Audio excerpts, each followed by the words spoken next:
আপনারা দেখছেন SR24x7 news. মোটামুটি সবকটা পয়েন্টই ক্লিয়ার করে দিয়েছে। যে জিনিসটা বলার আছে সেটা হলো আগে যেটা হলে করা হতো মানে new but older than millet, সেটা 2006 বা 5 সালে যেটা শুরু হয়েছে 2008 জ্যৈষ্ঠ হসপিটালে, সেই প্রসিডিওরটায় 26 ফ্রেঞ্চ ইউজ করা হতো, 26 ফ্রেঞ্চ সিট ইউজ করা হতো। আর এই প্রসিডিওরটায় 22 ফ্রেঞ্চ ইউজ করা হয়। মিলিমিটার ওয়াইজ অনেকটাই কম, কারণ ইটসেলফ এটা ইউরেথ্রার মধ্যে দিয়ে যায়, মানে পেনিসের মধ্যে যে টিউবটা আছে সেই টিউবের মধ্যে দিয়ে যায়। তো এটা যত ছোট হবে তত সারাউন্ডিং টিস্যুর ইনজুরি বা ট্রমাটা কম হবে, এবং obviously outcome is related to the trauma to the surrounding tissue. তো ডেফিনেটলি সাইজ ছোট হওয়ার জন্যে এই আউটকামটা বেটার হবে। এই মিলেট প্রসিডিওরটায় আগে যেগুলো ইউজ করা হতো, যে ধরনের লেন্স সিস্টেম ইউজ করা হতো তার থেকে এটা বেটার লেন্স সিস্টেম, একটু ফাইনাল লেন্স সিস্টেম। বেসিক্যালি মানে এখন তো জমানা মিনিটারাইজেশন, সব ছোটো ছোটো জিনিসপত্র তৈরি হচ্ছে, সুন্দর হচ্ছে। তো এটা অনেকটাই বেটার, অনেকটাই improvement. And vision is also very good. আর এর সঙ্গে যখন হায়ার ওয়াটেজ লেজারটা ইউজ হচ্ছে 150 watt compare to 100 watt, 150 watt যখন ইউজ হচ্ছে, তখন খুব র্যাপিডলি মানে এই দুটোর মিশিয়ে মানে 100 ওয়াট, এটা একটা significant change. And as well as 26 French মানে মোটা সিট আর সরু সিট, এই দুটো সিগনিফিকেন্ট, এই দুটো মিলিয়ে ডেফিনেটলি পেশেন্টের ক্ষেত্রে অনেকটা বেনিফিট আছে। প্রসিডিওর আর মিলে প্রসিডিওর, এই দুটোর মধ্যে প্রসিডিওর ওয়াইজ এক্সপার্টাইজ ওয়াইজ খুব বিশাল কিছু ডিফারেন্স আছে। যেটা ইজি যেটা হচ্ছে সেটা হলো বেটার ওয়াটেজ লেজার ইউজ করা, ছোটো সিট ইউজ করার জন্য ডেফিনেটলি সার্জন লেভেলে একটা কমফোর্ট তৈরি হয়ে যাবে। সাকসেস রেটটা অ্যামাউন্ট অফ কমপ্লিকেশান যেটা আগের প্রসিডিওর হতো পরবর্তীকালে প্রসিডিওর হয়েছে কনক্লুসিভলি প্রুভ হয়ে গেছে। যত মোটা সিট ইউজ হবে তত সারাউন্ডিং টিস্যুর ইঞ্জুরি বেশি হবে এবং পোস্ট অফ কমপ্লিকেশান বেশি হবে। পরবর্তীকালে যে সমস্যাগুলো হয় 5 to 6% বা আপ টু 10% লোকের ক্ষেত্রে স্ট্রিকশন ইউরেথ্রা হয়, সেই জিনিসটা কমে যাওয়াটাই itself indicate the success. Post of complication অনেকটা কম হচ্ছে এবং অবভিয়াসলি পেশেন্টের বেনিফিট হলো মানে ইজ অফ ইউজ, পেশেন্টের সাফারিং কম, পেশেন্টের আর্লি ডিসচার্জ, পেশেন্টের less amount of catheterization time. Catheter রাখা তো একটা কষ্টকর ব্যাপার না পেশেন্টের জন্য, এটা কমে যাবে। নিউ টেকনোলজিতে খরচা কীরকম? খরচা হয়তো এই মুহূর্তে একটু হয়তো মার্জিনালি বেশি আসবে, because this is totally new system. যে লেন্সটা ইউজ করা হয় সেই লেন্সটা আগের লেন্সের থেকে অনেকটা সরু। আগে 4 মিলিমিটার লেন্স ইউজ করা হতো, এখন 2.9 মিলিমিটার লেন্স ইউজ করা হচ্ছে। এটা মানে কস্ট ওয়াইজ একটু এক্সপেন্সিভ। এটা কি প্যাকেজ সিস্টেম করছে না? Package system. কত প্যাকেজটা খরচা? আপনারা নিচ্ছেন এই পার্টিকুলার মেথডটা নিয়ে। আর মোটামুটি দৈনিক টার্গেট থেকে কিছু পেশেন্ট আপনাদের যে হ্যান্ড আউটটা দেওয়া হবে ওটাতে আমরা কয়েকটা আপনাকে এক্সাম্পল দিয়েছি কেমনভাবে ফিজিক্যাল পেশেন্টরা আমাদের লেগটা অল্টার করতে পারে। যখন একজন পেশেন্টের বেশ কিছু বছর আগে অন্য রকমের ইঞ্জুরির জন্য ইউরিন প্যাসেজটা প্লাস্টিক সার্জারি করে রিপেয়ার করা হয়েছে। এবার প্লাস্টিক সার্জারি রিপেয়ার বা ইউরিন প্যাসেজটা ইজ নট লাইক আমাদের নর্মাল ন্যাচারাল প্যাসেজ। তার একটা রেস্ট্রিকশান আছে যে সে এর থেকে বেশি আর সাইজে আমরা বড় করতে পারবো। তো সেক্ষেত্রে ওই পার্টিকুলার পেশেন্টকে আমরা নর্মাল লেজারের মেশিনটা যেটা ইনস্ট্রুমেন্টটা সেটা ঢোকাতেই পারছি না, কিন্তু তাতে মাইলেপের যে ইনস্ট্রুমেন্টটা সেটা গেল দিয়ে আমরা অপারেশনটা করতে পারবো। ওটা যদি না হতো অল্টারনেটিভ বল ওপেন সার্জারি করা। তো সেই ওপেন সার্জারিটা অ্যাভয়েড করে আমরা লেজার দিয়ে করতে পারলাম বিকজ অফ মিনিয়েচারাইজেশন অফ এই পার্টিকুলার মেথডটা নিয়ে। আর মোটামুটি দৈনিক টার্গেট থেকে কিছু পেশেন্ট আপনাদের যে হ্যান্ড আউটটা দেওয়া হবে ওটাতে আমরা কয়েকটা আপনাকে এক্সাম্পল দিয়েছি কেমনভাবে ফিজিক্যাল পেশেন্টরা আমাদের লেগটা অল্টার করতে পারে। যখন একজন পেশেন্টের বেশ কিছু বছর আগে অন্য রকমের ইঞ্জুরির জন্য ইউরিন প্যাসেজটা প্লাস্টিক সার্জারি করে রিপেয়ার করা হয়েছে। এবার প্লাস্টিক সার্জারি রিপেয়ার বা ইউরিন প্যাসেজটা ইজ নট লাইক আমাদের নর্মাল ন্যাচারাল প্যাসেজ। তার একটা রেস্ট্রিকশান আছে যে সে এর থেকে বেশি আর সাইজে আমরা বড় করতে পারবো। তো সেক্ষেত্রে ওই পার্টিকুলার পেশেন্টকে আমরা নর্মাল লেজারের মেশিনটা যেটা ইনস্ট্রুমেন্টটা সেটা ঢোকাতেই হাতে মাইলেপের যে ইনস্ট্রুমেন্টটা সেটা গেল দিয়ে আমরা অপারেশনটা করতে পারলাম। ওটা যদি না হতো অল্টারনেটিভ ওয়াজ ওপেন সার্জারি করা। তো সেই ওপেন সার্জারিটা অ্যাভয়েড করে আমরা লেজার দিয়ে করতে পারলাম because of miniaturisation of instrument.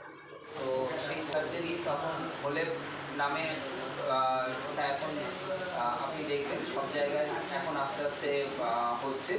কিন্তু হোলেপটা একটা বিশাল অ্যাডভান্টেজের সার্জারি। লেজার দিয়ে প্রস্টেট অপারেশনটা পেশেন্টের জন্য খুবই ভালো। পেশেন্টের ব্লিডিং কম হয়, পেশেন্টের ডিসচার্জটা আর্লি হয়, ছুটি তাড়াতাড়ি হয়ে যায়।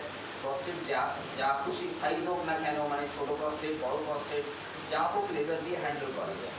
এবার লেজার একটা এমন টেকনোলজি ডেভেলপ করলো যেটা ওভার টাইম টিউআরপি, যেটা নর্মালভাবে প্রস্টেট অপারেশন হয় যেটাকে আমরা টিউআরপি বলি, সেটা থেকে লেজার অনেকটাই বেটার।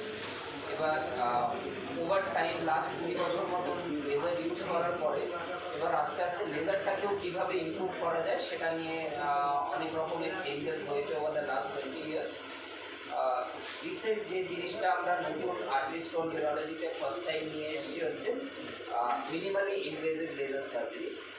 এটাকে বিভিন্ন নামে জানা হয়, ন্যানো স্লিমও বলে, আবার minimally invasive laser enucleation of prostate, MiLEP বলে।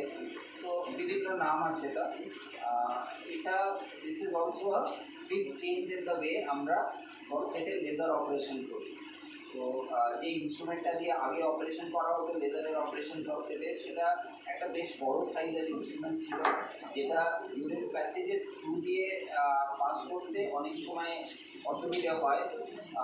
সব পেশেন্টের ইউরিন প্যাসেজটা অতটা সাইজ হয় না যাতে আমরা ওই দূরবীনটা ঢোকাতে পারি। আর যার জন্যে বড়ো সাইজ দূরবীন একটা ছোটো প্যাসেজের থ্রু দিয়ে করার জন্যে মাঝে মাঝে কিছু কমপ্লিকেশানস এলো। ইউরিন প্যাসেজে একটা ন্যারোইং ডেভেলপ করা, ইউরিনে ইনফেকশন ডেভেলপ করা, এই চান্সগুলো থাকতো। যদিও বিশাল বড় নয়, কিন্তু স্টিল অ্যারাউন্ড 5-7% পেশেন্ট, 10% পেশেন্টের টুকটাক এই অসুবিধাগুলো হতো, যেটা সাবসিকুয়েন্টলি আবার আমাদের হ্যান্ডেল করতে হতো, ফার্দার ট্রিটমেন্ট দিয়ে ঠিক করতে হতো। মানে এমন নয় যে সেই পার্টিকুলার জিনিসটা খুবই খারাপ কিংবা সামথিং, কিন্তু হ্যাঁ কমপ্লিকেশনস ছিল। সো ইনা অলরেডি ভালো প্রসিজার, আমরা ওটাকে আরেকটু ভালো করার জন্য একটা ছোটো সাইজের ইনস্ট্রুমেন্ট এসছে এখন, যে সাইজটা কমফোর্টেবলি যে কোনো পেশেন্টের ইউরিন প্যাসেজের থ্রু দিয়ে চলে যেতে পারে, তাতে ইউরিন প্যাসেজে ইউরেথ্রা যেটা আমরা বলি সেটা ইনজুরি হয় না হওয়ার জন্যে। অ্যান্ড ওর রেজাল্টটা in terms of surgery is normal সাইজের ইনস্ট্রুমেন্টের যা সার্জারি রেজাল্ট এক্স্যাক্টলি সেরকমভাবেই করা যায়। সাইজ ছোটো হওয়ার জন্যে, ইনস্ট্রুমেন্ট ফাইন হওয়ার জন্যে কোনো রকমের সার্জিক্যাল অসুবিধা নতুনভাবে হয় না। তো ওই ছোটো ইনস্ট্রুমেন্ট দিয়ে আমরা যে কোনো ধরনের লেজার প্রস্টেট সার্জারি করতে পারি, যে কোনো সাইজের লেজার প্রস্টেট সার্জারি করতে পারি। ছোটো ইনস্ট্রুমেন্ট ঢোকানোর জন্য অপারেশনের পরে পেশেন্টের যে ক্যাপিটাল লাগানো হয়, সেই ক্যাপিটালটাও রিলেটিভলি ছোটো হয়।